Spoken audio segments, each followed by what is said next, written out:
Muy buenas tardes. Bienvenidos sean todos a este webinar. Mi nombre es Andrea Munguía Sánchez y formo parte de la División de Ciencias Sociales y Jurídicas del CISAP. El día de hoy este webinar es sobre el tema de ecoética. Gracias a todos que se han conectado a través de Zoom. Les recuerdo que pueden enviarnos ustedes sus preguntas o aportaciones a través de la sección de preguntas y respuestas de la aplicación o de Zoom. Y a quienes nos acompañan desde nuestras redes sociales, específicamente en Facebook, pueden escribirnos a través de la sección de comentarios de esta publicación.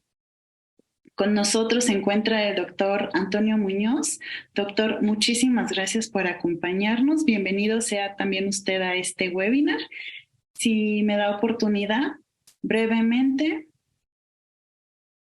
voy a dar una introducción al seminario para que usted pueda empezar y leer también una breve semblanza de usted. Es evidente que la crisis ecológica no puede separarse de la crisis social.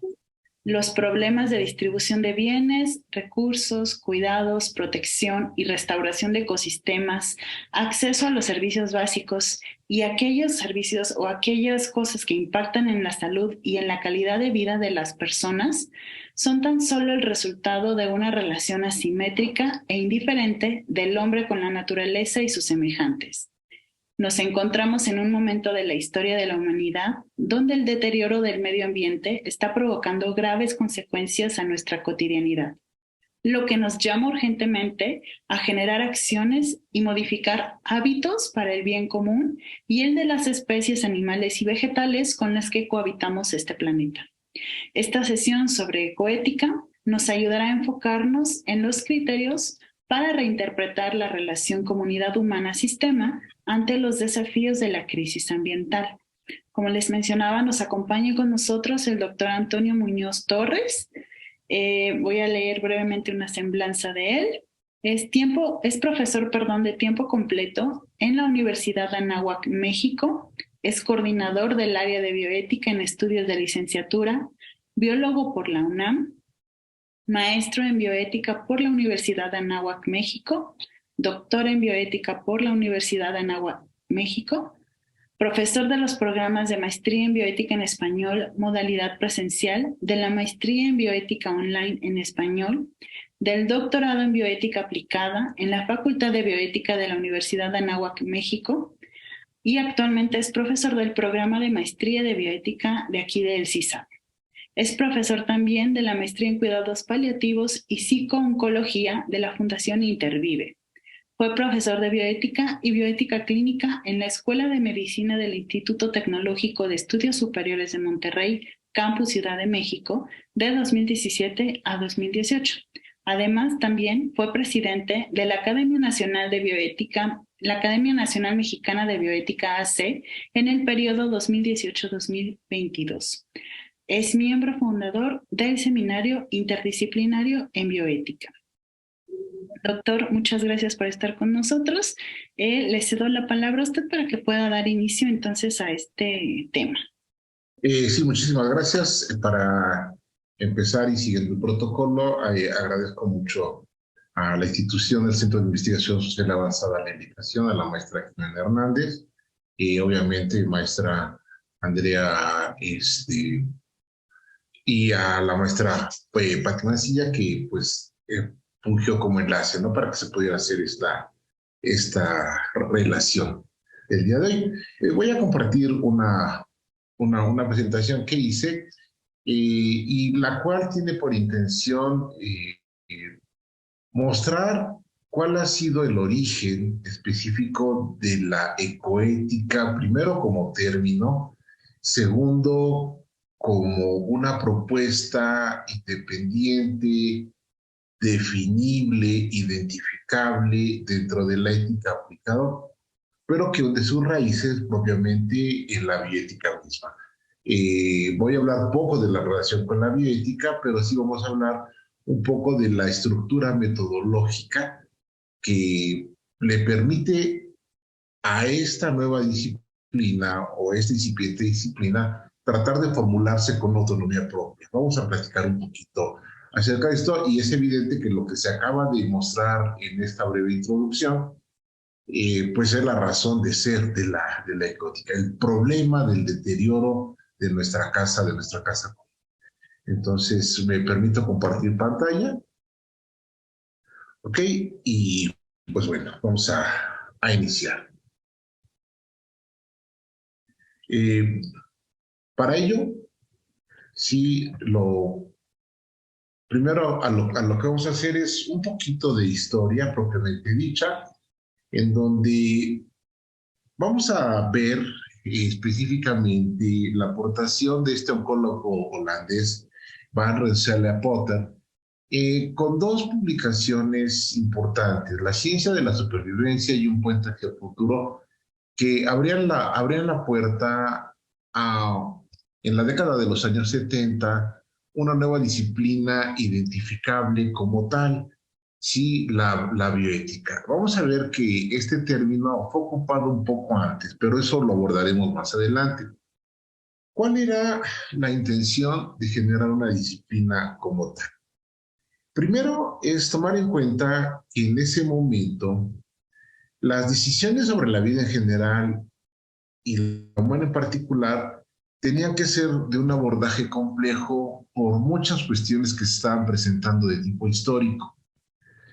Cuando hablamos de la vida en general, Potter, sí, conocido así internacionalmente, hacía referencia a todos los tipos de vida, no solamente la humana, la vida animal, la vida vegetal, sí, por decirlo de alguna manera, en un entorno globalizante, no generalizable.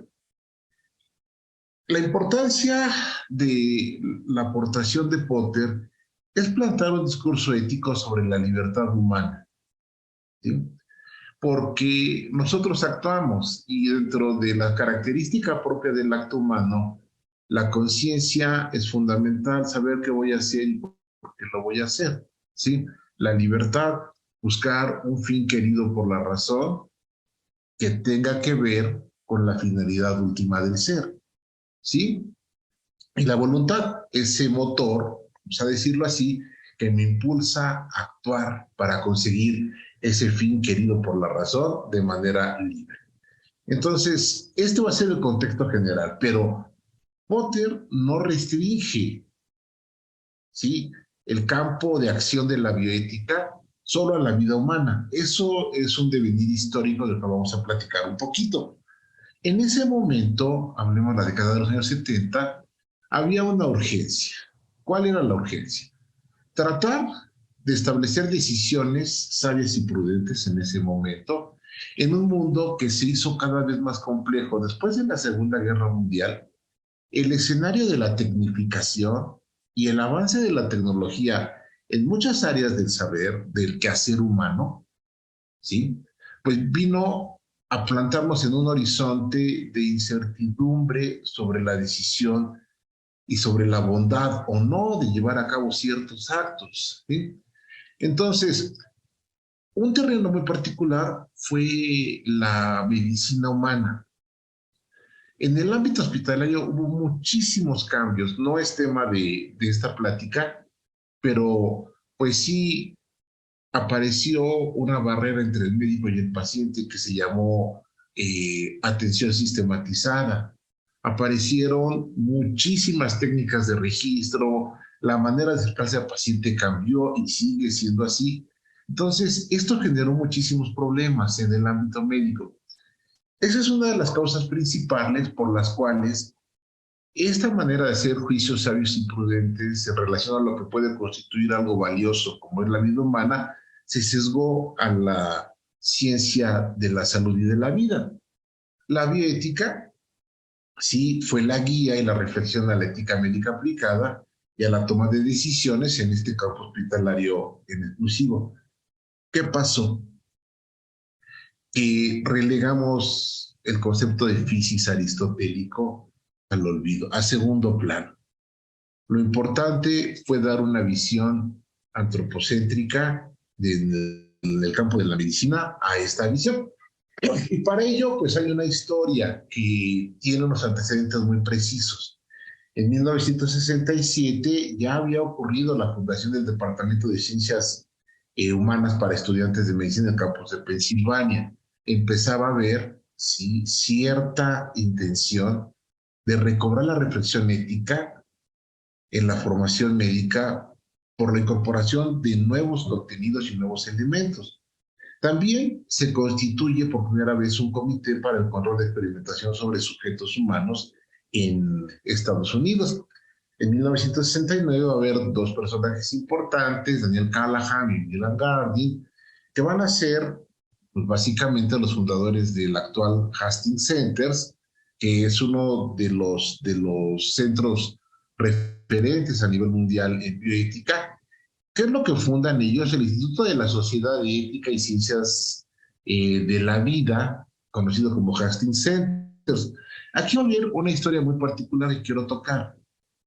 Callahan y Gardner van a tener una visión muy particular de complementar, hacer un esfuerzo para que las disciplinas platiquen entre sí, para que las disciplinas intervengan y estudien de manera integral fenómenos y puedan ofrecer una visión integral a problemas que eran muy complejos, que requerían análisis profundo y que pues era indispensable soluciones correctas, ¿no? Pero por otra parte, en 1971, André Heller, otro filósofo norteamericano, él introduce el término a diferentes ámbitos, pero él tiene una visión diferente a Callahan, a Gardner y a Potter. En el Instituto Joseph Ross Kennedy para el estudio de la reproducción y la bioética, lo que se conoce ahora como Georgetown, ¿sí? Plantea el siguiente presupuesto. La bioética tiene como tarea resolver problemas morales concretos en el campo biomédico a través de la aplicación válida de principios éticos ya existentes y universales. ¿Qué significa esto? Lo que Heidegger promueve es una dinamización de la deontología médica. O sea, básicamente proponer, no ha habido tiempo para esta reflexión, pero la deontología puede servirnos, ¿no? La deontología solamente bien aplicada y adecuada sería suficiente para tal. Heidegger tenía una influencia importante en diferentes esferas, esferas políticas, esferas médicas, esferas sociales. Por eso es que se promueve, ¿no? Y se difunde en cierta manera, de una manera rápida y expansiva, el término de bioética en el área de las ciencias de la vida y las ciencias de la salud, ¿sí? Sin embargo, nos encontramos, sí, específicamente con un horizonte inmediato que es la tecnología como tal y que va a ser los impactos de la tecnología, no solo sobre la vida humana, sino sobre la manera en que apreciamos esa vida humana, sino la manera en la que apreciamos la vida en general y también los impactos sobre el ambiente que ya se empiezan a ver en la década de los años 70. ¿Sí?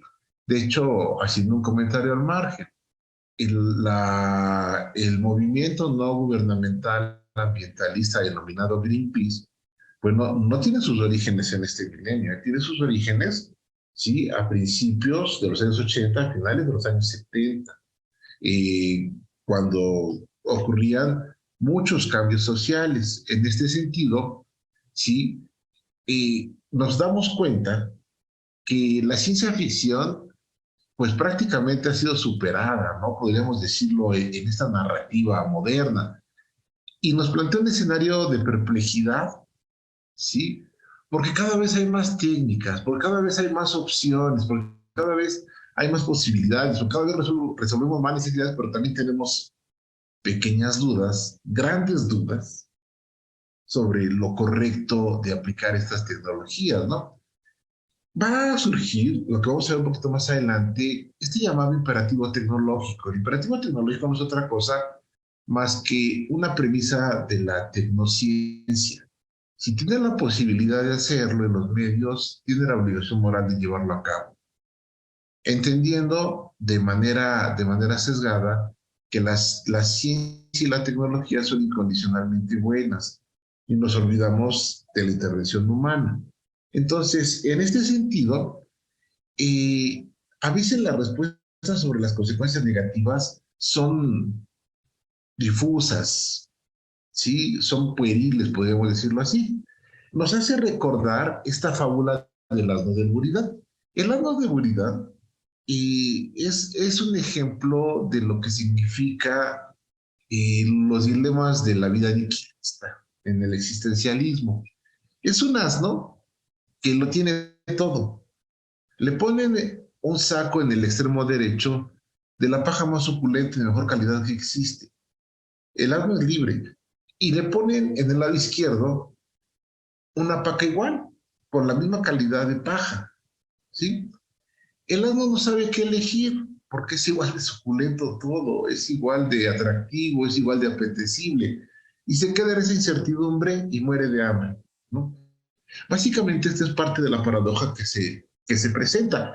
En ese sentido, pues hay la necesidad de hacer una reflexión muy detallada, ¿sí? De fondo sobre los principios que hasta ese momento eran utilizados como base para juzgar la bondad o no de un acto. Pero nos damos cuenta que pueden ser puestos en cuestión, ¿sí? Y nos damos cuenta que en un fenómeno conocido como la autonomía de las ciencias, estos principios pueden ser desterrados. Voy a hacer una pequeña pausa. En las tecnociencias, el fenómeno de autonomía nos lleva a entender lo siguiente: no hay tutela, no hay intromisión, no hay espacio para estas actividades. Entonces la pregunta es, ¿la noción de bien de dónde surge?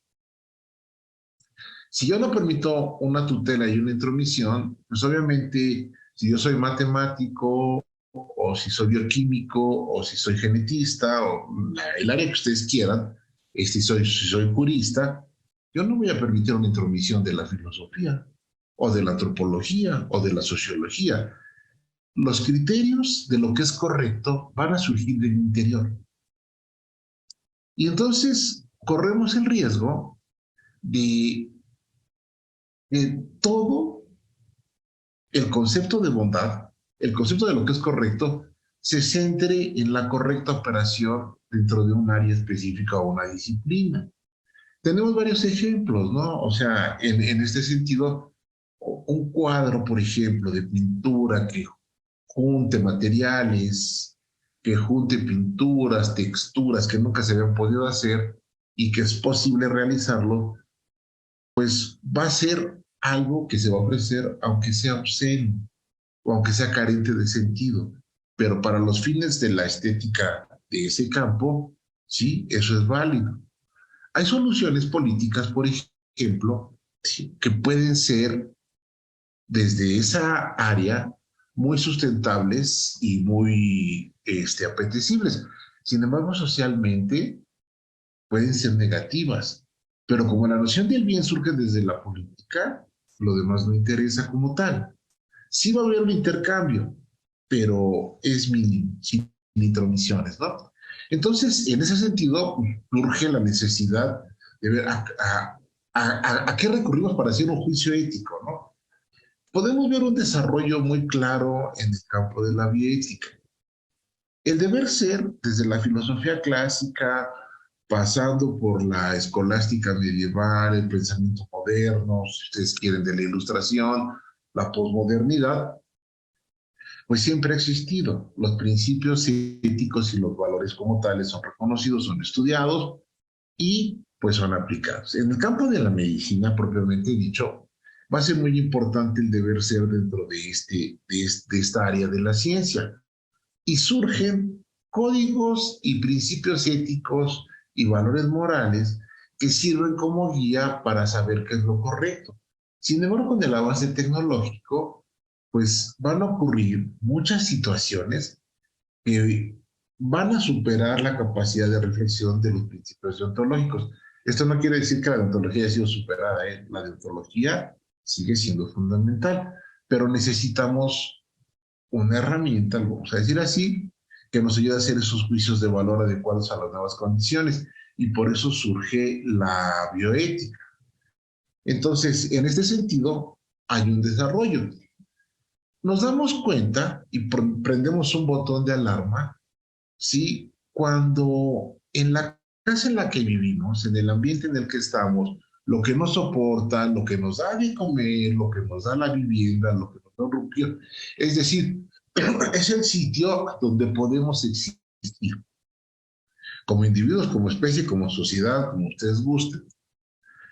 ¿Cuáles son esos indicadores? Por ejemplo, el descenso en los niveles de ozono en nuestra atmósfera y quedamos expuestos a la luz ultravioleta del sol, con todas las consecuencias que esto tenga. El efecto invernadero y el calentamiento global producido por la excesiva combustión de materiales fósiles. Las catástrofes ecológicas como la de la central rusa de Chernobyl, ¿sí? Parecía que tenemos un control absoluto sobre la tecnología y esto nos muestra que no. Entonces, hay una pregunta que resurge ahí, que es muy incómoda, que se le hizo a los filósofos de la Ilustración, los cuales se quedaron atónitos ante el terremoto del 1776. No había solución alguna. ¿Cómo enfrentar el poder de la naturaleza? O sea, el poder de la razón, ¿para qué servía? Si no alcanzaba ni a predecir, ni a prever, y a solucionar, ¿no? Entonces, obviamente, ¿cuál es el sentido del avance tecnológico? Y aquí hay una pregunta de fondo muy grande y muy fuerte que genera discusiones acaloradas en los centros de filosofía, en las universidades, en las academias, porque tenemos una mejor tecnología, porque llegamos a la luna, porque pudimos hacer una bomba atómica, porque somos mejores como humanidad. O sea, si esa sería la pregunta a responder, podemos hacer un mejor diagnóstico. Sí, hacemos diagnósticos prenatales, controlamos la radioactividad, controlamos la energía eólica, hídrica, ¿sí? Hacemos modificaciones genéticas en animales, en vegetales, en comestibles, fármacos, pero en realidad eso nos hace una mejor humanidad. O sea, esta es una pregunta que si se la hacemos al científico te puede decir que sí, porque su objetivo es conocer cómo funciona el mundo, aplicar este conocimiento para descubrir necesidades, ¿no? Propiamente dicho, pero hay realidades que no han desaparecido como tales, ¿sí? Como la pobreza, la falta de distribución, o sea, la falta de educación, la falta de equidad, de cuestiones de seguridad, pues ponen en tela de juicio esto, ¿no? Entonces, sumado a todo esto, hay un caso particular, que es la necesidad de generar un pensamiento entre el ambiente, la ecología y la ética. Como tales, a finales del siglo XX emergen intereses ambientalistas en el campo de estudio de la bioética. Ese es un fenómeno que va a ser muy importante. ¿Qué es lo que buscan? ¿Sí? Una relación conceptual más consistente entre la bioética propiamente dicha y su visión ambiental. Este enfoque lo que hace es tratar de establecer un diálogo muy estrecho entre la ecología, la economía, la política y obviamente la ética como tal. Esto, pues, se lleva a las academias, ¿no? Y hay una gran cantidad de autores que estudian esto desde la perspectiva de la bioética. El detonador es la crisis ambiental. Recordemos la visión de Potter, la vida en general. Ahora, hay una preocupación, no solamente si es correcto o no, ya nos dimos cuenta del riesgo en el que estamos, sino la suma de acciones para frenar la degradación del ambiente, la protección de especies y la perpetuación de la existencia de la humanidad como tal. Va a haber una serie de eventos, recapitulando, el escrito de Potter, Bioética, un puente hacia el futuro. Leopold va a ser un autor muy importante acerca de la construcción de la bioética global en un mundo altamente relacionado. El énfasis entre la conexión de las ciencias experimentales y los saberes humanísticos es cada vez más imperioso. Y hay un aporte sumamente importante de Hans Martin Sass, este filósofo alemán, que no solamente descubre, sino que hace la revisión de los escritos de Fritz Jans, que fueron realizados entre 1927 y 1937. 34, perdón. Les presento, esta es una foto de Fritz Jardt, el cual era un pastor protestante, era luterano, pero además era filósofo y era educador. Él publica una serie de artículos entre los que aparece el neologismo bioética. A ver, vamos a contextualizar un poquito. ¿Por qué entonces no se reconoce a él como el creador de la disciplina, ¿no? La intención de Fritz Jardt era un poco diferente, pero también veamos el momento histórico. Estamos hablando de la influencia del partido nazi en Alemania, en Europa, en toda Europa. ¿Qué pasa con los centros de estudio? ¿Sí? ¿Qué pasa con las academias? ¿Qué pasa con los institutos de investigación? Pues obviamente tienen que desplazarse, ¿no? Algunos se difuminan por algún tiempo, y entonces los escritos de Fritz Jardt no tienen el eco que deberían de haber tenido. Aparte no había las condiciones sociales en ese momento, ¿no? Entonces, obviamente, estos escritos van a ser muy importantes. ¿Cuál es el eje central de la propuesta de este filósofo alemán llamado Fritz Jardt? Una reformulación del imperativo kantiano en términos de imperativo bioético, el cual presenta tres líneas de interés para el desarrollo contemporáneo. La experimentación con animales, la inclusión de la agenda ecológica en las preocupaciones bioéticas y el renacimiento de la bioética ligada a las grandes transformaciones científicas, filosóficas, estéticas y políticas de finales del siglo XIX y del primer tercio del siglo XX. El imperativo que propone, o la extensión del imperativo que propone Fritz Jardt, tiene que ver con por qué no podemos conceptualizar a todos los seres vivos y a la naturaleza como fines en sí mismos.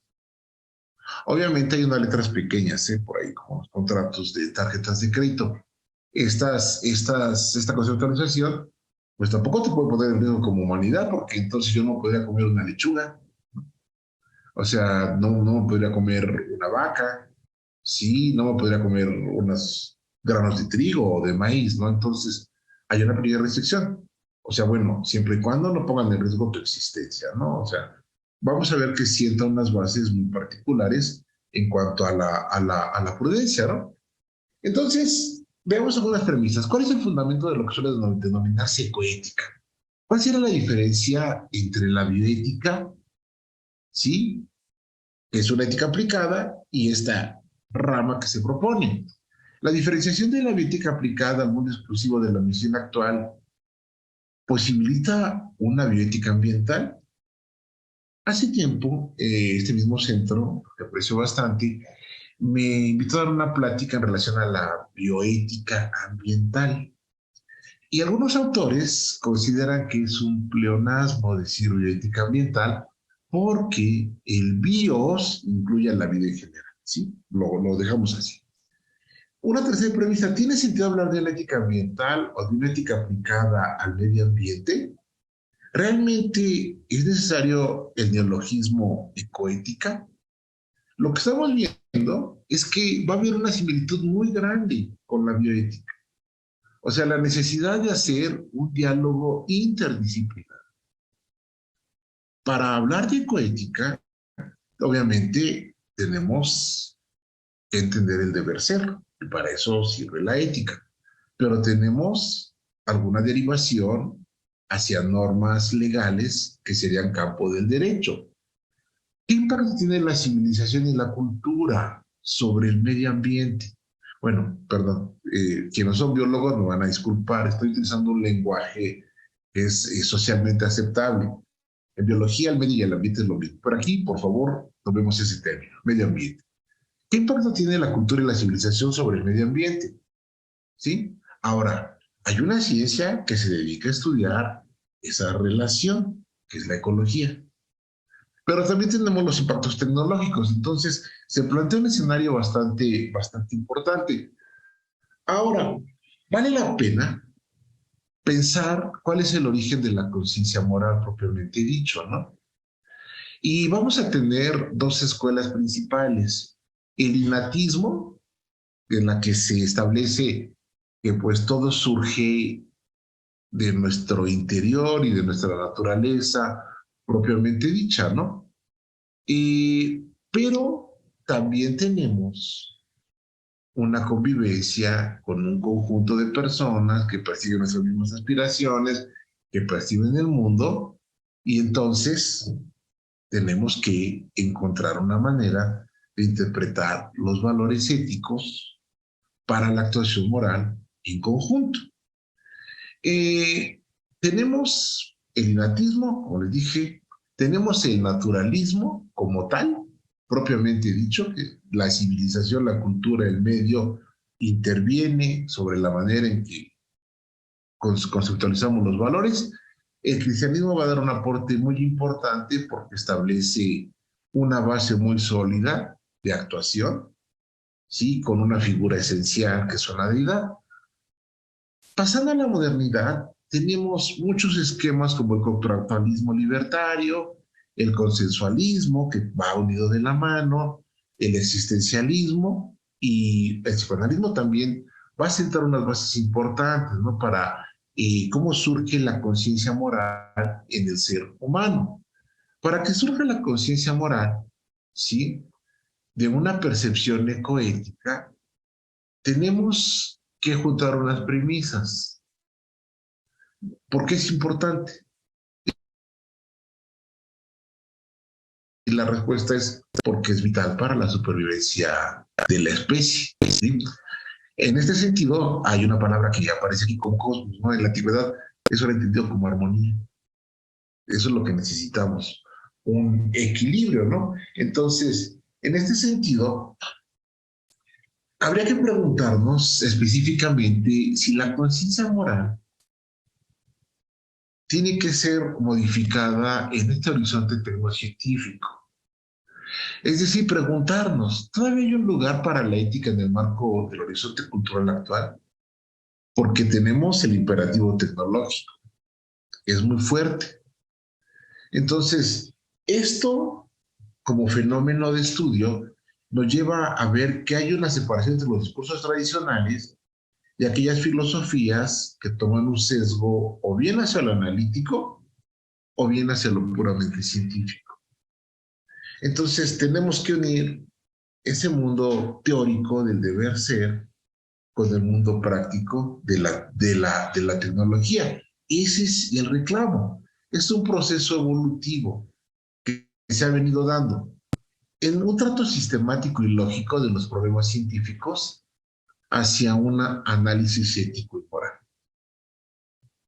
Sí, o sea, de alguna manera se da este diálogo. Lo que estás haciendo es lo correcto, pero no lo correcto desde tu disciplina.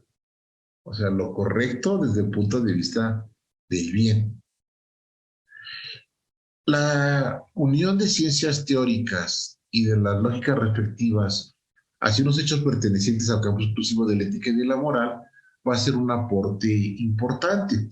Aquí hay una línea conductora muy, muy unida a la bioética, y es que la metodología de la bioética, propiamente dicho, nos permite hacer una biofilosofía, ¿sí? O nos permite entender a la filosofía desde el punto de vista de la ciencia. Entonces, lo que hemos visto y qué es lo que nos motiva a pensar así, cuando las conductas morales se desviaron hacia límites insospechados de crueldad, por ejemplo, con motivo del genocidio nazi o de la ubicación bélica de la energía atómica, la bomba de Hiroshima y Nagasaki, es cuando vemos, entonces no es incondicionalmente buena la ciencia y la tecnología, dependen de la aplicación de la circunstancia. Y cuando vemos esas consecuencias, es cuando nos preocupamos entonces por los fines. Pero eso requiere, sí, un cambio de la visión paradigmática. Mario Bunge, por ejemplo, nos habla y trabajó mucho. Él no es filósofo, hay que aclararlo, él es físico. Se dedicó a escribir filosofía de la ciencia, pero con un sesgo bastante claro hacia la física, ¿no? Él nos habla de la estrecha relación entre los avances científicos y la utilización con la destructiva de tales avances. Entonces, eso nos lleva a tomar muy en serio y a ponerlo en el centro del análisis ético. Obviamente, Bunge sienta unas bases importantes en el mundo moderno hacia la construcción de una ética científica. ¿Cuál es su intención? Tratar de hacer efectivo un conjunto de principios que respondan de manera eficiente a los problemas que se generan desde la ciencia. Eder, por ejemplo, nos habla de la evaluación y crítica de las teorías éticas, y es algo esencial en la construcción de la teoría moral. Pero por otra parte, él dice, no podemos dejar fuera los cambios sociales, porque es una estructura que acumula proposiciones éticas. Entonces, si separas la historia de la ética, corres el riesgo de no tener una aplicación efectiva. Eso es lo que nos dice Eder.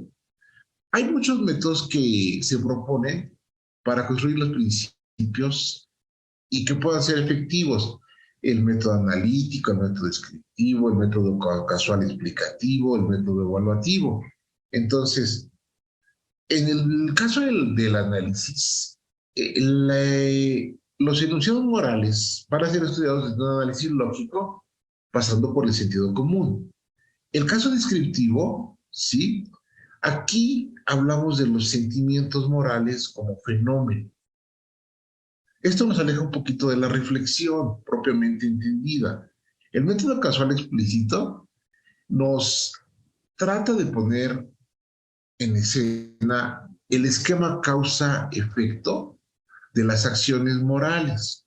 Aquí vamos a poder entender algunos modelos, como sería, por ejemplo, el utilitarismo, que se basa en la consecuencia final previsible para ver si un acto es ético o no.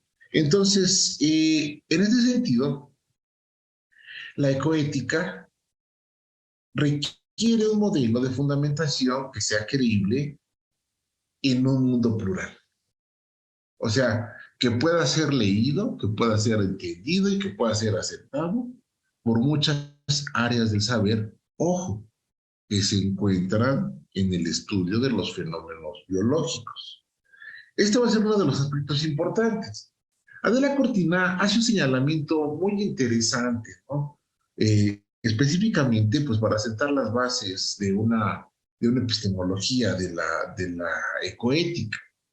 A ver, ella nos cuestiona, ¿qué es lo que queremos entender por ecoética?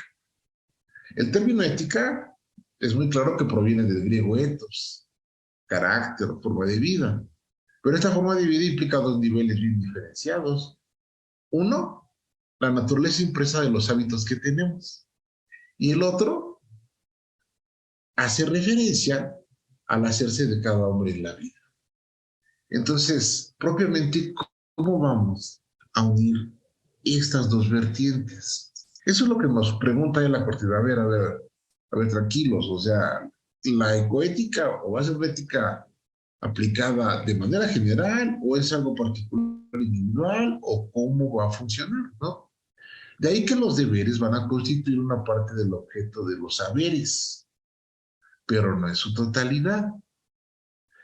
Esto va a ser un mínimo indispensable para que exista el campo propicio para la manifestación de la vida en plenitud, en su totalidad. El de la cortina se apoya en la ética de la virtud, ¿sí? Lo que concebimos como una ética. Bueno, o sea, esta es una plataforma bastante clásica, ¿sí? Por eso, la ética de los deberes y de las normas de comportamiento moral va a ser siempre una ética de mínimos, te dice de la cortina. Mientras que la ética plena de etos del hombre tendrá que ser una ética de máximo. Entonces, ¿cuál es el punto? ¿En dónde va a navegar la ecoética, la propuesta ecoética, no? Obviamente que hay que hacer un estudio entre la ética de bienes y la ética de fines, las éticas de la justicia, las éticas de la virtud, de la felicidad, inclusive los modelos utilitarios, ¿sí? Aplicados a la ética. En cuanto a la justicia, podemos entender a Kant, ¿sí? La persona es autónoma y es el centro moral propiamente. Entonces, en este sentido, hay un modo racional acerca de juzgar lo justo o lo injusto de un principio propuesto para una comunidad concreta. Las éticas procedimentales, universalistas, deontológicas y de mínimos, aquí tenemos el problema de pretender universalizar todo. Todo proceso de edición es universal, o sea, lo podemos aplicar a cualquier campo. El legado aristotélico, a las éticas de las virtudes, conocidas como eudemónicas, y el hegeliano también tratan de conformar el universo en el seno de la comunidad donde alcanza su desarrollo pleno como persona, individuo. Entonces, lo que se trata aquí es formular principios máximos de virtud. Aquí no hablamos de consecuencias, ¿sí? Aquí hablamos de el sujeto como ente actuante, libre y responsable. En definitiva, podemos decir que este tipo de éticas propuestas complementan lo intersubjetivo de la justicia con la aportación intrasubjetiva colectiva. Y tenemos las consecuencias en donde Hume, Bentham y actualmente Rorty nos dicen que la moral no es sino otra cosa más que un juego de causas y efectos, en el cual tenemos una obligación. ¿Cuál es esa obligación? Maximizar los resultados favorables, tanto para el individuo como para la sociedad, y minimizar los negativos. Aquí podemos encontrar, por ejemplo, el biologicismo moral, donde el criterio último será la lógica social o la propia lógica de la biología como tal. Este filósofo español, Javier Zubiri, nos dice, por otra parte, que la realidad moral es constitutivamente humana. No se trata de alcanzar un ideal, sino de una verdadera forzosidad. Este es un término que él integra el discurso, ¿no? O una exigencia forzada. Es decir, el hombre tiene la necesidad de apropiarse de unas posibilidades del planeta que plantea la realidad, perdón. Lo que conduce a justificarse ante el medio, es decir, a dar cuenta y razón de esa realidad. ¿Por qué nos apropiamos del medio? Porque lo necesitamos. Es la lectura que podemos hacer de esta parte de Zubiri. Y por lo tanto, también somos capaces de apropiarnos de ciertos límites. Podemos justificar. Aquellos que ejecutamos un acto, se les deben pedir cuentas de ese acto. ¿Sí? Él está basando una plataforma de responsabilidad. Entonces, en este sentido, la realidad ante la cual nosotros respondemos tiene que responder ante lo individual y ante lo colectivo. Y lo colectivo, nos dice Zubiri, puede ser histórico, ¿sí? En un tiempo concreto. Entonces, así es que cada uno de nosotros nos vemos obligados a hacerse cargo de nuestra realidad responsablemente, ¿sí? Pero es difícil valorar las consecuencias. Entonces, estamos en un escenario de incertidumbre. El poder conocer esta incertidumbre, poder manejarla, poder enfrentarla, es lo que él llama el paso de lo biológico a lo radicalmente humano. Entonces, haciendo una primera aproximación al concepto de poética, la podemos entender como el estudio sistemático de la conducta humana en el área de las ciencias ambientales a la luz de principios y valores éticos normativos. Si nosotros vemos la enciclopedia de Warren Thomas Wright de 1978, es prácticamente la misma definición de la bioética, ¿sí? O sea, es un estudio sistemático de la conducta humana a la luz de los valores y principios morales en el campo de las ciencias de la salud y de la vida. Así es la definición de bioética de Warren Thomas Wright, que después es modificada en el 94 y después en el 2004, ¿no? Este concepto de ecoética deberá construirse desde los factores que en nuestro mundo actual la impelen y la exigen, ¿sí? Estos avances no se van a detener y van a tener un impacto sobre el ambiente. Esta es una característica fundamental. Entonces, es importante plantear nuestro papel relacional con la naturaleza. Y aquí es a donde viene la fricción, porque entonces, ¿soy dueño o no? Porque es el medio donde me voy a expresar y donde voy a poder vivir. O sea, de ser dueño, paso a ser coexistente. Este va a ser uno de los planteamientos importantes en el campo puro de la ecoética. Fíjense que no estamos hablando de perder el estatus antropológico, esto es importante.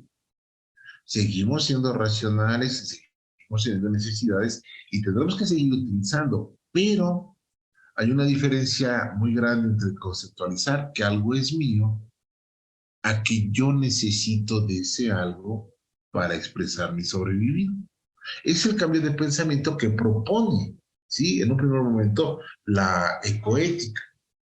Obviamente, la secularización de los principios éticos innatistas, que son de nuestra propia naturaleza, que nos hace construir principios universales basados en mínimos, pues tendremos que utilizarlos bien como bases para el desarrollo de la cultura. Y por otra parte, darnos cuenta de que la capacidad de amortizamiento del planeta no es como lo creíamos y que entonces en realidad se degrada, ¿no? O sea, entonces de repente surge la fisis que había quedado olvidada por ahí. La habíamos tenido olvidada y de repente hace esta aparición, ¿no? ¿Y cuáles son los campos de aplicación de la ecoética? Bueno, en primer lugar, la productividad de nosotros, ¿sí? Que es altamente tecnológica y que cada vez tenemos tecnologías que hacen más eficiente y en algunos casos más devastadora el uso de la naturaleza. En segundo lugar, dirigir hacia la actividad investigadora de todos aquellos campos que afecten directa o indirectamente al medio ambiente. En tercer lugar, dirigirla de manera urgente hacia la prevención de actuaciones que no solo la ética, sino el derecho deberían de regular y aplicar el principio de precaución antes de provocar el deterioro irreversible de dicho medio, ¿sí? Hablando un poquito del principio de precaución, ese principio de precaución no es otra cosa más que la advertencia aristotélica.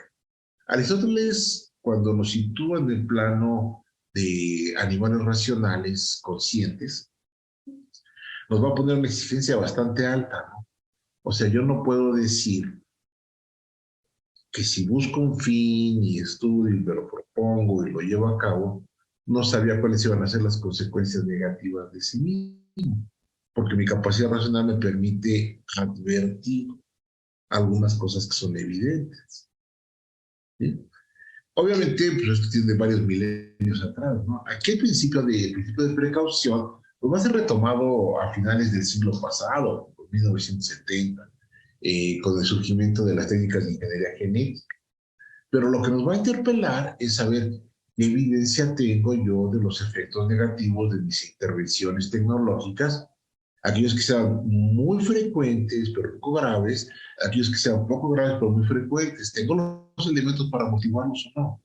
Si la respuesta es no, mi obligación ética es investigar más hasta tener algo que pueda controlar y no aplicar sin un esquema de prevención y de responsabilidad. Entonces, esta es una urgencia, ¿no? Básicamente dicha, o sea, pensábamos nosotros que podíamos tirar desechos impunemente sobre las aguas y nos dimos cuenta que no. De hecho, hay unos ejemplos que se tocan muy poco, pero el siglo pasado, el río Tamís estaba muerto, ¿eh? Literal por las descargas de muchos contaminantes. Llevaron varias décadas en sanearlo y en revivirlo, ¿no? De alguna u otra forma. Entonces, este tipo de situaciones nos llevan a tener una necesidad ética que es la precaución. Ahora, ¿cuáles serán las tendencias del campo de esta nueva disciplina llamada ecoética? Por una parte, tenemos la introducción de principios ecoéticos en las deontologías profesionales, que van a tener una incidencia directa sobre la devastación del medio, ¿sí? Ambientalistas, ingenieros, arquitectos, químicos, biólogos, entre otros, ¿sí? Obviamente, no solamente es ahí, sino también a nivel internacional, hacer algo parecido a los acuerdos para poder llevar a cabo. Y entonces surgió una primera propuesta histórica. El principio de precaución en toda intervención que afecte a espacios naturales y sin cuya aplicación podría derivarse actuaciones altamente lesivas para el medio ambiente. Si no tengo elementos suficientes para asegurar que no voy a causar daño irreversible, no podría yo actuar. La prevalencia de la protección ambiental sobre cualquier elemento productivo o de ordenación de territorio de tal manera que las normas que regulen esas actuaciones exijan el cumplimiento de protocolos ambientales que están claramente definidos. 3. Impulsar los procesos de sostenibilidad medioambiental en cualquier desarrollo industrial o territorial, exigiendo como preceptivos informes de impacto ambiental desde la exigencia de cuidar el entorno como procuramos cuidar nuestra vida. O sea, si yo me voy a dedicar a cultivar borregos, ¿sí? Y voy a devastar un bosque, ¿cuál va a ser el impacto? ¿Voy a tener que ir devastando progresivamente o puedo hacer cultivos que sustenten a esa ganadería? Sí, o sea, es un ejemplo particular muy sencillo. En este ejercicio, lo que tendríamos que ver es cuál es el límite que soporta la actividad que voy a hacer y entonces estar preparado para esas consecuencias, ¿no? Propiamente dicho. Por ejemplo, si yo cultivo borregos, puse el ejemplo, pues no pasa nada porque los borregos se comen la hierbita. Tal el bosque, sembré pasto y se comen el pasto y le van dando la vuelta a una hectárea, por ejemplo, y cuando se termina la primera vuelta y regresan, pues los brotes de pasto volvieron a crecer. Perfecto, eso no lo puede soportar. Pero si yo cultivo chivos, es una especie diferente, estos son altamente nocivos, porque los chivos comen raíces. Entonces, si yo arranco las raíces, no van a volver a crecer las plantas. Y si arranco las raíces, deterioro el suelo. Cuando mis chivos terminan su primer ciclo en una hectárea, esa hectárea es inservible. ¿Sí? O sea, ¿puedo yo prevenir el impacto o no lo puedo prevenir? Claro que sí.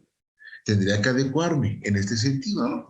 Y luego entender el patrimonio natural como parte de una función social integrada. Es a donde existimos. Vamos a alejarnos de contracepciones dualistas del medio como elemento extrínseco de la vida de los seres humanos y pasar a entenderlo como una parte sustancial de nuestra existencia sobre el planeta, ¿no?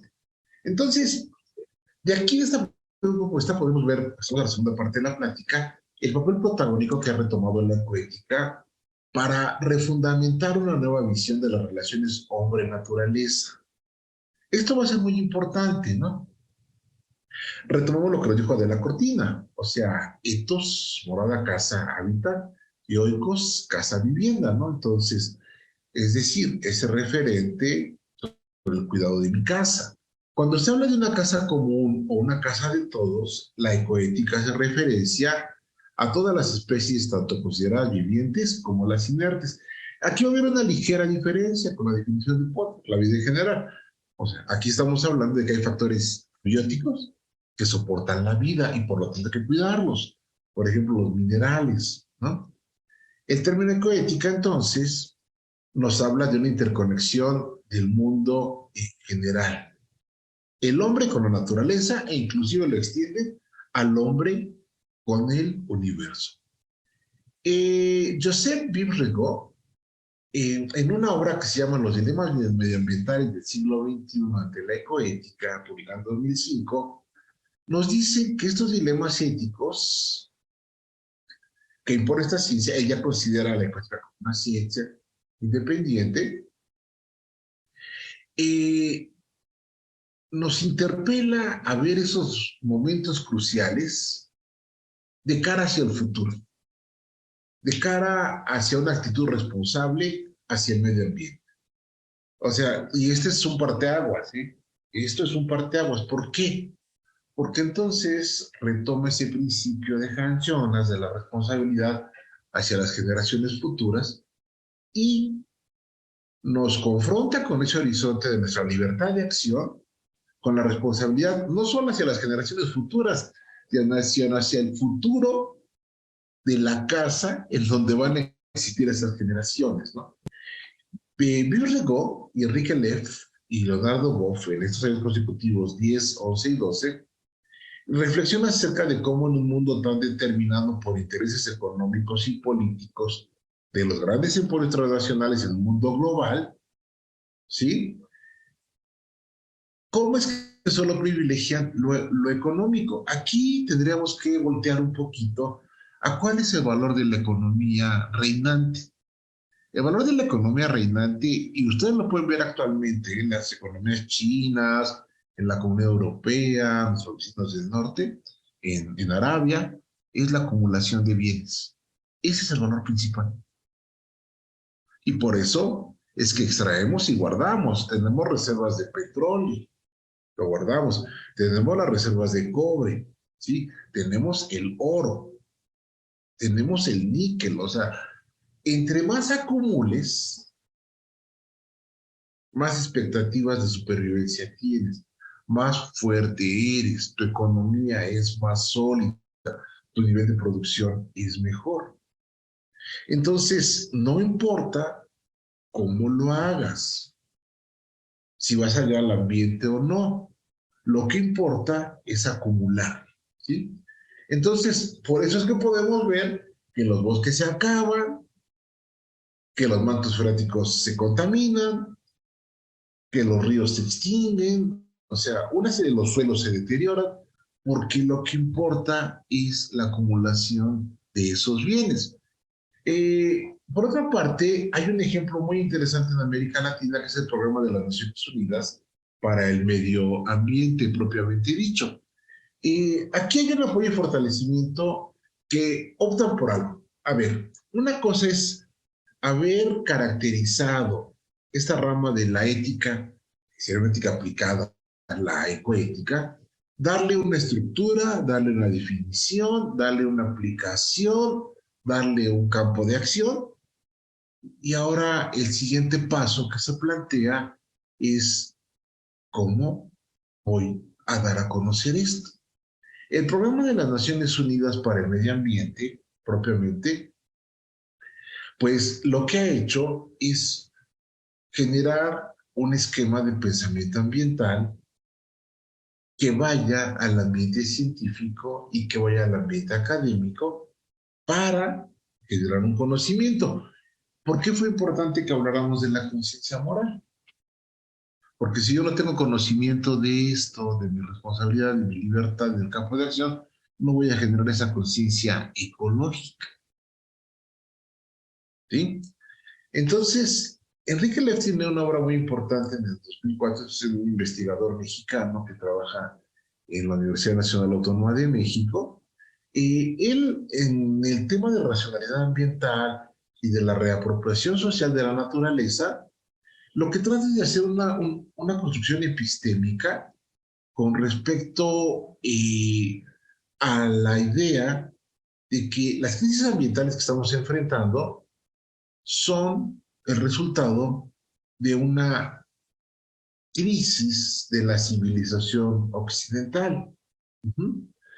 Y que tienen visiones muy sesgadas, porque además la manera en que concebimos, conocemos y transformamos la naturaleza por el ente humano, pues es vista de una manera depredatoria, vamos a decirlo así, ¿no?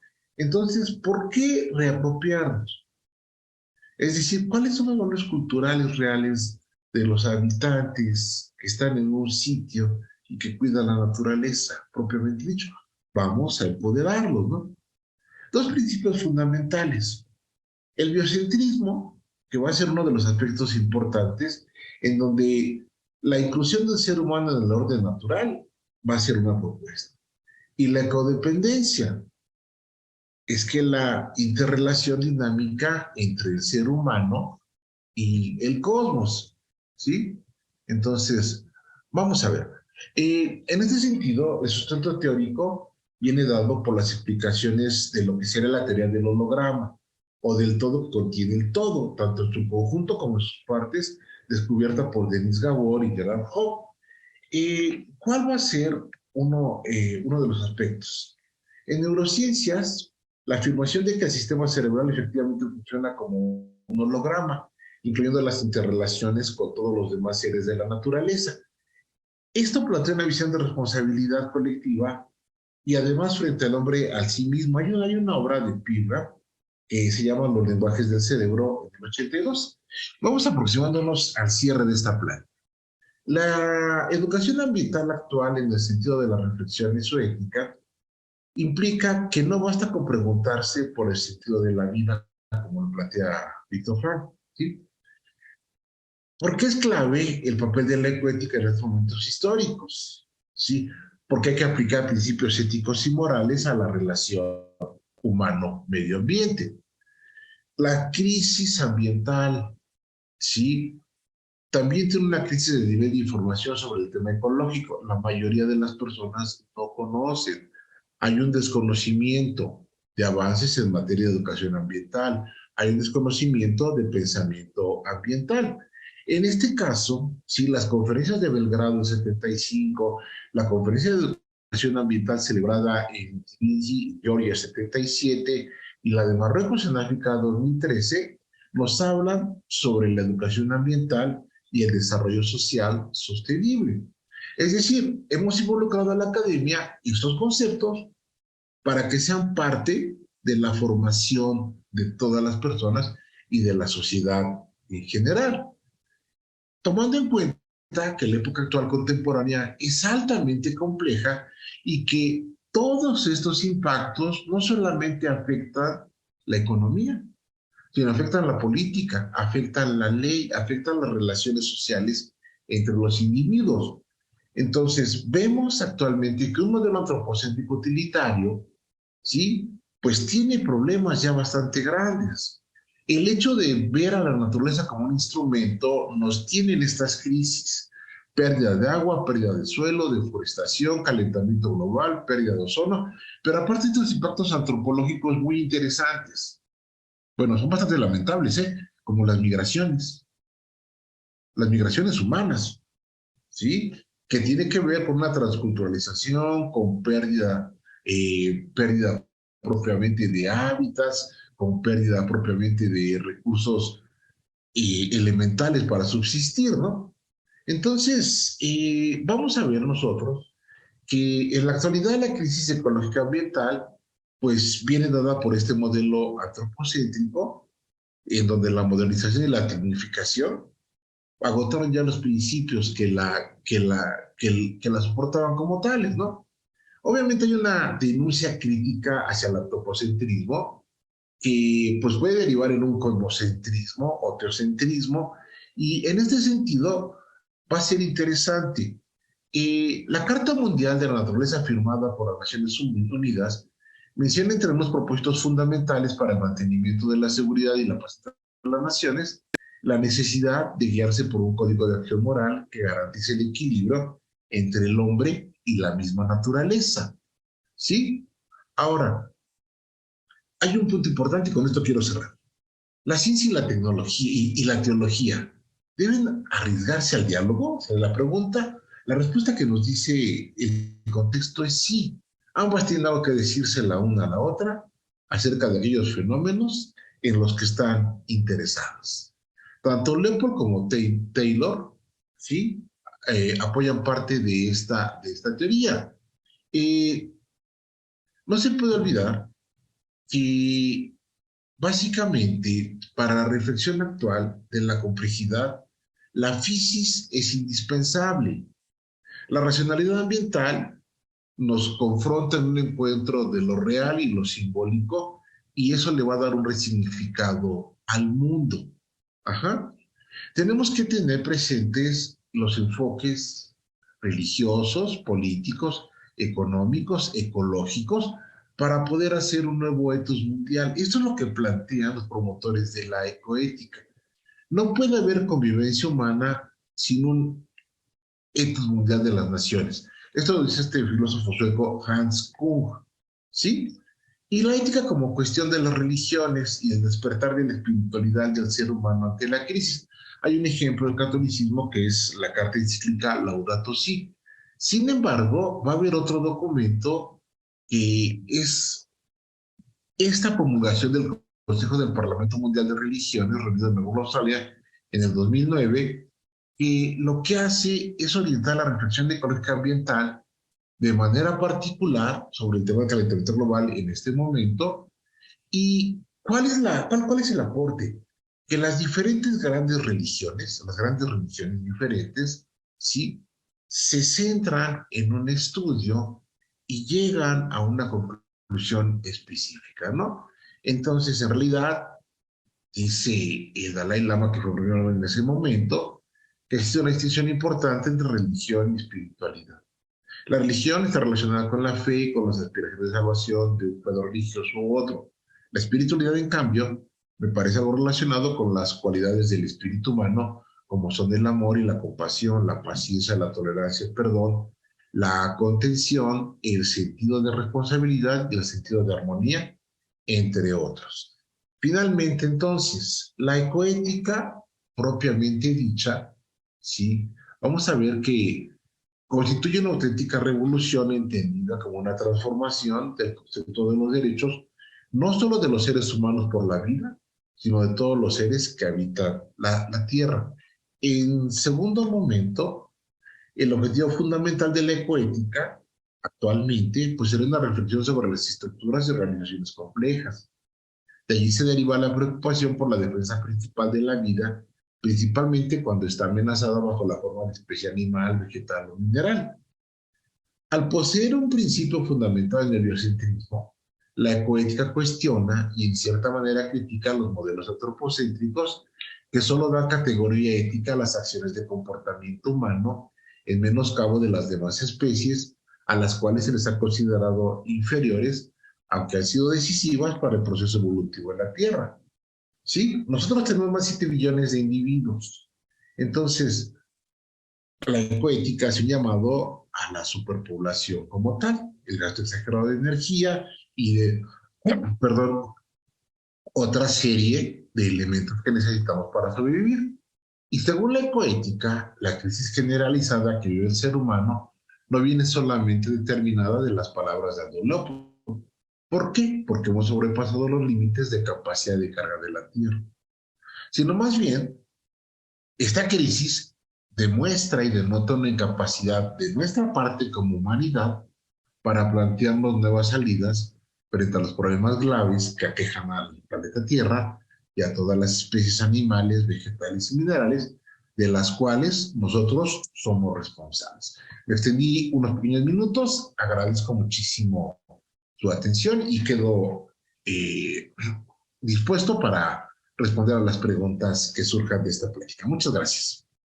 Gracias a usted, doctor Antonio, por tan enriquecedora plática. Pasaríamos entonces a la sesión de preguntas y respuestas. Quien quiera hacer su pregunta a través de Zoom puede hacerlo en la sección de preguntas y respuestas o si nos acompañan vía Facebook en la sección de comentarios. Por lo pronto, aquí hay una que nos hacen llegar y sería, ¿cuál es el principal impacto ambiental que trae el consumo? El principal impacto ambiental que trae el consumo, esta es una respuesta, es una pregunta que tendría una respuesta en varios niveles, ¿sí? Primero tendríamos que ver el consumo de lo renovable o de lo no renovable. Por ejemplo, hay necesidades básicas que tenemos que cubrir nosotros como especie, por ejemplo, ¿sí? Se me ocurre en este momento un conjunto que es la tecnificación, ¿sí? Con el uso de recursos para higiene y que además lleva un proceso transformante. Por ejemplo, vamos a poner un ejemplo concreto, ¿sí? Los derivados de la celulosa. Hablamos de papel, hablamos de cartón. Les voy a poner un ejemplo muy simple, muy simple que ocurre en muchas partes del mundo, pero se han tomado medidas. ¿Cuánta celulosa necesitamos, sí, para que nos den una gabardina que permita no quemarnos con el café que compramos en las mañanas en un centro comercial, en un establecimiento? en un café de conveniencia, donde ustedes quieran, ¿sí? Es decir, esas gabardinas no se reciclan. Implica que las utilizas una vez y las tiras a la basura, porque además las puedes manchar y puedes hacer muchas cosas con ellas. Cada que vas a comprar un café, ¿sí? Pues utilizas una gabardina de estas, de cartón. Preguntémonos cuántos millones de tazas de café se venden solo en la ciudad de Querétaro. Vamos a poner el estado de Querétaro. O sea, habría que hacer una correlación. ¿Cuántos árboles necesito yo para hacer 1 millón de esas gabardinas? ¿Y cuánto tiempo tardan en crecer los árboles que utilizo? Porque además tenemos un pequeño problema. Un eucalipto no lo puedo utilizar para celulosa porque es muy duro como tal. Entonces utilizo pinos o cedros que tardan más en crecer, ¿sí? Eh, Nosotros tenemos ese hábito de utilizar y desechar, por lo que he dicho. O sea, hay propuestas, ¿sí? Hay propuestas como la primera, pues utiliza un vaso que puedes lavar en casa y solicita que ahí te sirvan tu bebida, por ejemplo. La otra propuesta es una gabardina, procura no ensuciarla y la utilizas meses porque te va a durar mucho tiempo, ¿no? El impacto del consumo, pues depende, ¿no? Básicamente de qué tanto se utiliza. Hay medidas, por ejemplo, medidas muy importantes que se han tomado en algunos lugares, vamos a llamarlos,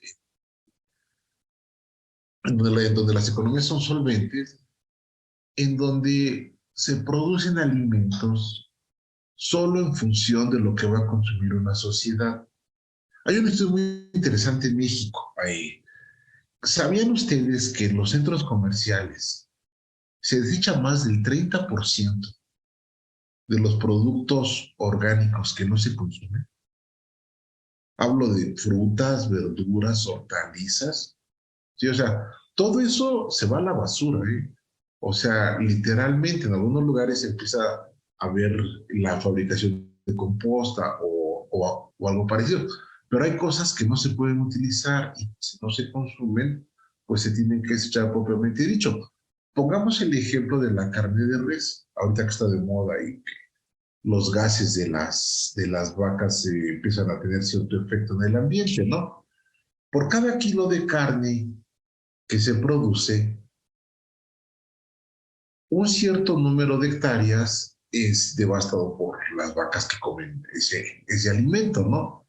Si yo no consumo esa carne y la degrado, la deterioro, no la puedo usar para composta, la tengo que desechar, entonces lo que estoy haciendo es una super explotación del suelo, por ejemplo, de los vegetales, y no estoy haciendo un uso responsable o racional de los consumibles como tales, ¿no?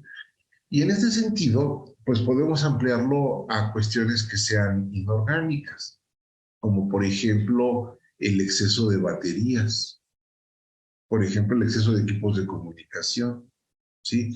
Por ejemplo, el exceso de algunos productos de limpieza de autopartes, ¿no? El consumo pues va a tener diferentes efectos. Voy a poner otro ejemplo que este es catastrófico. A todos nos encanta que la ropa esté suave y buena rico, a todos, ¿sí? Consumimos suavizantes, no importa la marca, que aquí ninguno se salva, no voy a decir ninguna marca, vaya. ¿Sabían que las moléculas aromatizantes de todos los suavizantes son moléculas orgánicas que son anillos cerrados? Esto en química es muy importante. Un anillo cerrado no se disuelve en agua. Pequeño punto, ¿sí? Pero permanece mucho tiempo en ella y contamina.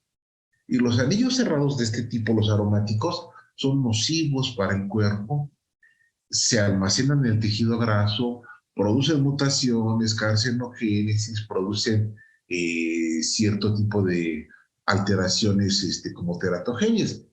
Pero todos queremos que nuestra ropa huela limpio y todos queremos que esté suavecita.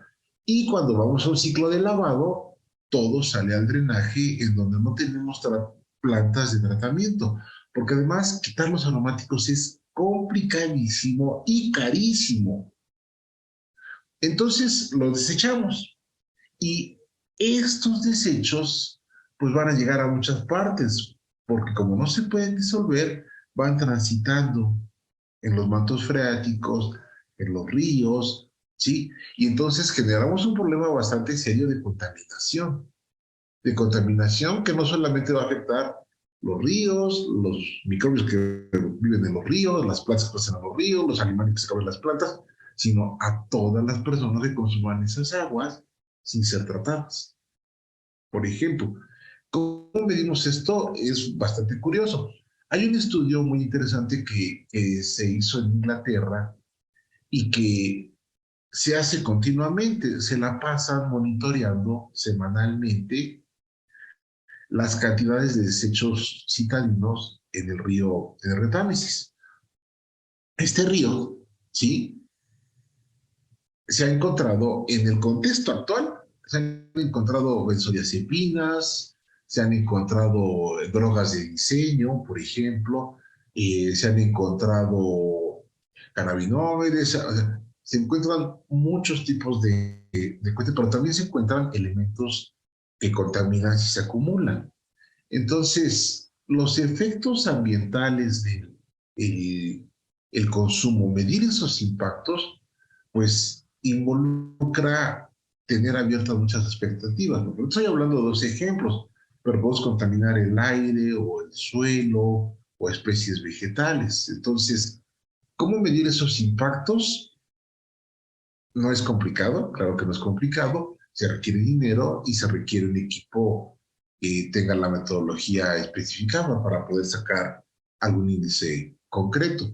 Lo que sí es cierto es que los daños que ocasionamos muchas veces tienen efectos incalculados y que los vamos a ver nosotros reflejados sobre nuestra salud y sobre los sistemas ambientales.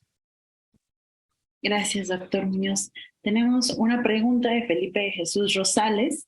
Él pregunta sobre más alcances que tendría actualmente la ecoética. Más alcances que tendría la ecoética. Bueno, aquí, como yo en la plática solo me restringía a la ecoética como tal, eh, yo pienso que más que ser una disciplina independiente, tendría que fincar algún vínculo relacionado con la bioética ambiental propiamente dicho. Ha habido en este sentido un buen número de iniciativas específicas, o sea, vamos a verlo en niveles de desarrollo. Ya definimos el campo de estudio, definimos a la disciplina, la caracterizamos, vimos el campo de acción. Ahora, ¿qué falta? Bueno, ya está conformada, entonces hay que darla a conocer, hay que educar. ¿Y cuál sería el siguiente paso? No solamente educar, sino cómo incorporamos ese sistema de valores en la existencia humana, no solamente a nivel de conciencia individual, sino a nivel de reglamentaciones. Y las reglamentaciones, pues van a ser importantes, ¿no? Bueno, sería importante revisar un poquito el concepto de ecológicamente responsable. ¿Qué significa ser ecológicamente responsable? Una empresa que tenga un distintivo ecológicamente responsable cumple con ciertos requisitos. ¿Cuáles son? Los desechos que vierte al ambiente, al agua, por ejemplo, son desechos que no se acumulan, que no son tóxicos, que no son nocivos para el consumo humano o de animales. ¿Qué implica esto? Que ellos tienen plantas de tratamiento previos en donde almacenan todos estos elementos. Ser ecológicamente responsable implica que si vas a tener emisiones de vapores al ambiente, estos vapores sean exclusivamente de agua. Y debes tener los mecanismos adecuados de filtración y de contención para aquellas emisiones que puedan ser nocivas. Ser ecológicamente responsable es utilizar, por ejemplo, energía que no contamine. O sea, ir bajando tu huella de carbono en el uso de materiales fósiles. Podemos utilizar energía eólica o podemos utilizar energía solar, por ejemplo. ¿Sí? Ser ecológicamente responsable es tener un mecanismo de contención de residuos, que no sean líquidos, que no sean emisiones a vapor, sino que son sólidos. Y tener los acuerdos necesarios para aquellos elementos que puedan ser reciclables, los sean. Aquellos que no son contaminantes y pueden ser desechables, sean dados a las industrias que se encargan de esto, y los que pueden ser contaminantes sigan los mecanismos de contención ecológicamente aceptables para algo. Entonces, el siguiente paso es generar estas reglamentaciones. El siguiente paso es, pues, estas reglamentaciones sean efectivas y se cumplan como tales, ¿no? Y por otra parte, pues esto escalarlo a un nivel global propiamente dicho, ¿no? Entonces, en un ambiente globalizado, ese sería el camino. Esa sería una perspectiva mía, que doy en esta respuesta. Gracias, doctor. También, justo en la línea que mencionaba ahorita de la educación y el sistema el sistema de valores, nos pregunta Edgar González. Muchas gracias por compartir y por el espacio. Doctor Muñoz, ¿me podría recomendar una lectura adecuada para niños de 8 a 13 años que pueda promover acciones que impacte directamente a una práctica ecológica? Esta es una muy buena pregunta y no me voy a salir por la tangente. De hecho, esto va a quedar grabado y se va a transmitir. Estoy haciendo un compromiso con muchos interlocutores. Bueno, veo que hay varios y otros en Facebook, porque no venía preparado para esta pregunta. Pero sí te puedo conseguir el material, o por lo menos la bibliografía y dónde conseguirlo. Si no tiene inconveniente la maestra Andrea, le pediría de la manera más atenta que ella fungiera como vínculo para hacer fluir esta información. Sí, a más tardar el día de mañana, vía correo electrónico a la maestra Andrea, le hago llegar la información, precisamente para que puedas tener acceso a la documentación que me solicitas. Muchísimas gracias. Sí, claro, y de cualquier manera, si al finalizar este webinar alguien más se queda con alguna otra duda, de igual manera puede comunicarse con nosotros y haríamos el enlace con el doctor Muñoz para que pueda proporcionarnos las respuestas. Por último, tenemos también la pregunta de Andrés Flores. ¿Qué países van a la vanguardia en ecoética y que la hayan incorporado a sus políticas? A ver, esta es una buena pregunta porque, híjole, esto es como, híjole, un poco nervioso, como hablar como de doble moral. A ver, por ejemplo, el caso concreto de nuestros cohabitantes alemanes es muy particular porque en muchos aspectos ellos tienen reglamentaciones, pero ellos no están suscritos al protocolo de Kioto, por ejemplo. ¿Qué es el protocolo de Kioto? Ahorita dices, bueno, este señor no saca esta información, ¿no? El protocolo de Kioto es algo que se firmó en la década de los 90, y que tiene que ver con el compromiso que tienen los países para reducir sus emisiones de dióxido de carbono a la atmósfera. ¿Cuáles son los tres países que más contaminan en este sentido? China, Estados Unidos y Alemania, por ejemplo, ¿no? Pero curiosamente, los alemanes tienen una serie de normatividades bastante interesantes en cuestión ecológica y uso de recursos. Por ejemplo, en Alemania hay bosques específicos que se siembran para que la madera pueda ser utilizada en la elaboración de viviendas o hacer muebles, ¿sí? Y esa madera viene perfectamente clasificada y tratada además, sabiendo que no estás deforestando zonas de impacto nuclear, por ejemplo, ¿no? Algo en donde no haya tanto efecto. Toda la Comunidad Europea ha cerrado, por ejemplo, su mercado a los transgénicos. ¿Por qué los ha cerrado los transgénicos la Comunidad Europea? Básicamente para evitar que se desplacen especies nativas, por ejemplo, ¿sí? Ese es un argumento muy interesante. Entonces, vamos a cultivar lo nuestro. No vamos a dejar que lo desplacen. ¿Qué pasa en el caso del maíz suicida? Que se llama así. El maíz suicida es un caso del todo particular, porque es un maíz que florece solo una vez. Así está diseñado genéticamente. Cuando tú guardas ese grano y al año siguiente lo quieres hacer cultivable, no germina, porque los genes están diseñados para que no germine. Solo se lo puedes comer y ya. ¿Qué pasa? Rompemos una cadena de polinización importante. Las especies polinizadoras se quedan sin comer y entonces empiezan a disminuir y empieza a haber una serie de efectos dominó bastante interesantes, ¿no? Pérdida de especies, por ejemplo, ¿no? Entonces, ellos, por ejemplo, tienen esta normatividad, no a los alimentos transgénicos, no a los granos transgénicos, por el problema ambiental que describo, ¿sí? Otro de los aspectos que se tiene bien contemplado específicamente en la legislación alemana y en todo el Consejo de Europa es no vertir desechos tóxicos a los mantos freáticos. Y aquí hay multas muy grandes, ¿eh? Muy, muy grandes específicamente. Por otra parte, las plantas de reciclado son bastante eficientes, ¿sí? En ese lugar por reglamentaciones.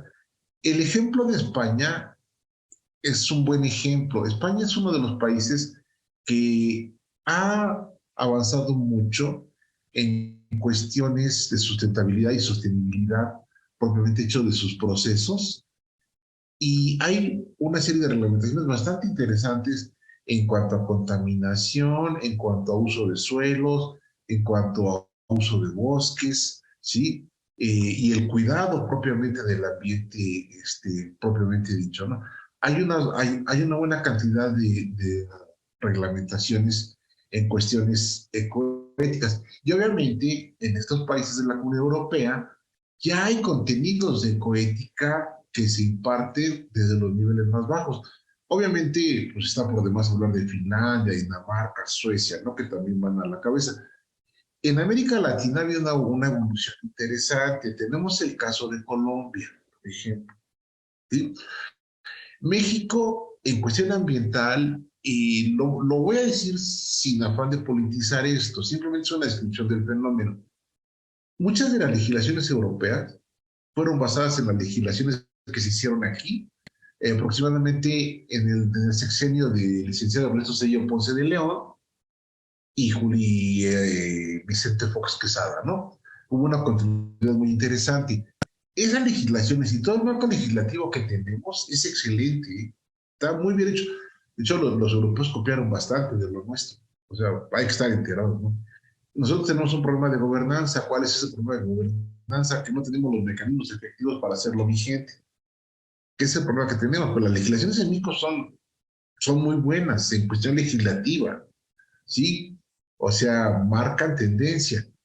Como repito, el problema es de gobernanza. ¿Cómo las hacemos eficientes, no? Pero en el caso de la educación, en México yo los invito a que hagan algún tipo de investigación en los programas de estudio pues ya no de niveles básicos, porque es inexistente, de nivel medio y medio superior, y nos vamos a encontrar con que estos términos como tales, esta disciplina no ha permeado, ¿no? En los ambientes académicos. Entonces, si alguien está interesado, el Departamento de Ciencias Sociales del CISA, pues puede proponer una línea de investigación en este sentido, ¿eh? No, no solamente de investigación de la ecoética como tal, sino de la aplicación y del impacto social, que sería la educación, ¿no? Como tal. Gracias, doctor. Y bueno, por cuestiones de tiempo, yo creo que solo responderíamos una pregunta más. Las demás se las haré llegar igual por correo electrónico para que pueda retroalimentarnos. Eh, ¿Es posible esbozar una diferencia entre ecoética y ecofeminismos? Ecoética y ecofeminismos. Yo me remontaría un poquito a la declaración de Río, si les parece bien. Perdón por los brincos metodológicos, es que manejo esta información, pero voy a tratar de explicar un poquito.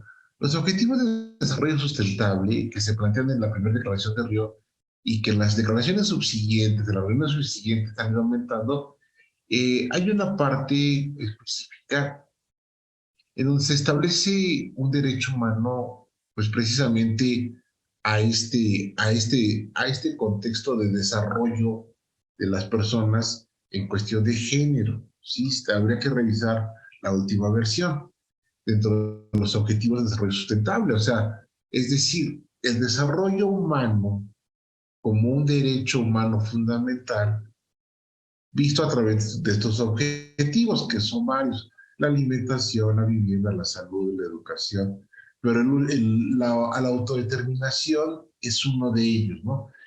Aquí estaríamos hablando específicamente del campo de la bioética ambiental, no tanto de la ecoética, ¿no?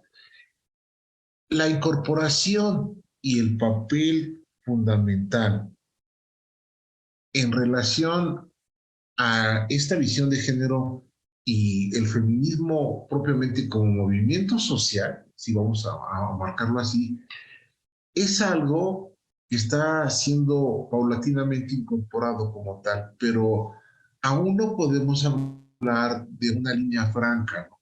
O sea, dentro de esta autodeterminación propiamente dicho, no es muy claro ver, ¿no? El ecofeminismo como tal. De hecho, es un campo que va a valer la pena investigar, es un campo que va a valer la pena desarrollar como tal. De hecho, si se dan cuenta ustedes, tocan un tema bien interesante, ¿eh? Si se dan cuenta ustedes, yo en la revisión que hice, y no es un sesgo que tenga, quiero aclararlo, no encontré autores femeninas. O sea, vean todo lo que cito, ¿no? Y los investigadores son varones, o sea, son hombres. Entonces, eso me habla un poco de varias cosas. Uno, no se les ha dado el espacio para investigar. Específicamente puede ser de una teoría, no lo estoy afirmando. El otro puede ser que el interés genuino de las investigadoras sea entonces muy reciente, ¿no? Entonces, esta incorporación seguramente se va a ver en los siguientes años, pero ahorita es difícil rastrearla como tal.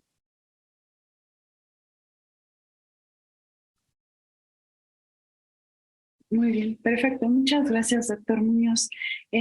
Por el momento, entonces sería todo. Les recuerdo que pueden escribirme al correo de andrea.munguia@cisap.org, así como se escribe. Por si tienen alguna otra duda, funcionará como enlace para el doctor Muñoz. Los invito a que sigan viendo todos los webinars que tenemos en otras divisiones, con otras temáticas igual de importantes que estos temas ecológicos, y pues que sigan al pendiente también de los webinars de la División de Ciencias Sociales y Políticas y Jurídicas, perdón. Le agradecemos de nuevo al doctor Muñoz por su acompañamiento en este tema. Y pues bueno, sería todo. Que estén muy bien, pasen bonita noche y nos vemos después. No, Muchas muchísimas gracias, gracias. doctor Muñoz.